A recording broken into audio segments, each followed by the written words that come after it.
les combattants du mouvement Simba, le combattant mouvement Simba créé par Pierre Moulele, ancien ministre de l'Éducation sous le régime de Patrice Lumumba. Alors, Maï, c'était leur devise.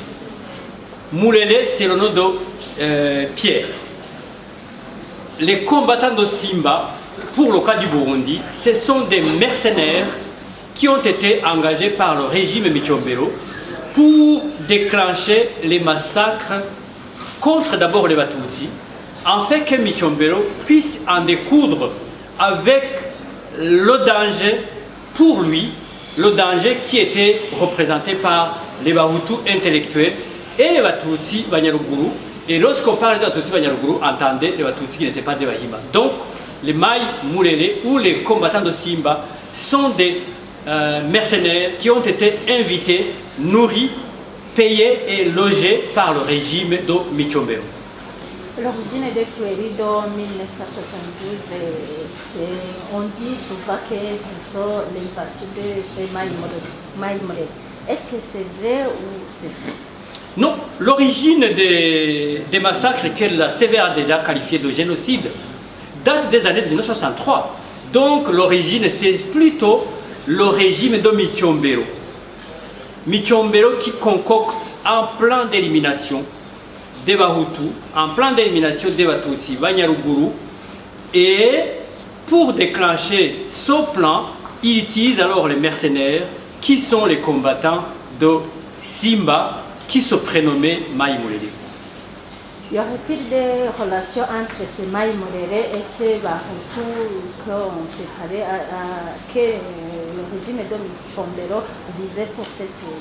Pour le régime de Micombero, lorsqu'il parlait de Maï Moulele, Micombero voulait entendre les Bahutu tout simplement. Parce que il a ordonné d'organiser des rondes nocturnes partout dans le pays et le message était clair. Vous organisez les rondes nocturnes, vous érigez des barrières pour contrer l'avancée des Maïs. Et sur ces barrières, les gens qui étaient arrêtés n'étaient que des Bahutus.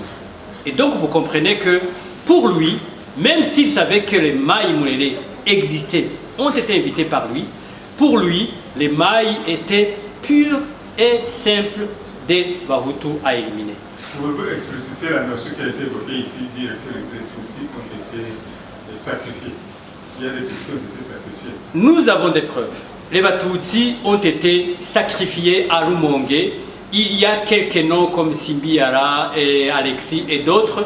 Ici à Bujumbura, nous connaissons Ndaïkeza, le lieutenant qui était avec Dodolin Roque Kinyomvi, deux officiers qui ont été tués. Nous savons des Kabugubugu Amédé et d'autres. Donc il y a des Batutsi, Banyaruguru, qui ont été sacrifiés pour que le plan d'élimination des Bahutus puisse être accompli.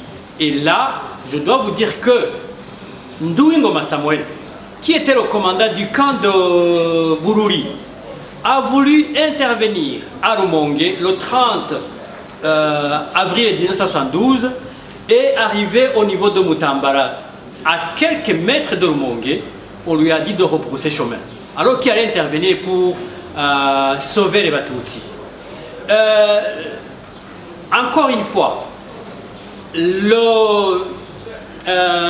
la garde républicaine qui est intervenue à Rumongue a attendu 3 jours pour aller à Rumongue, alors que Yanda et Shibura avaient été témoins des massacres le soir du 29 avril et les militaires ne sont arrivés à Rumongue que le 3 mai 1972. Et donc ça vous montre que le pouvoir de Micombero était bien au courant et il a attendu pour que ces massacres contre les Batutsi qui ont été tués, puissent avoir lieu, en fait qu'il ait un prétexte d'éliminer les gens qu'il a voulu éliminer.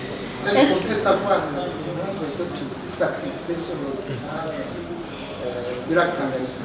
Bon, dans l'émission de la CVR, il est nommé qu'il y aura une enquête pour savoir combien de gens ont été tués sur chaque période.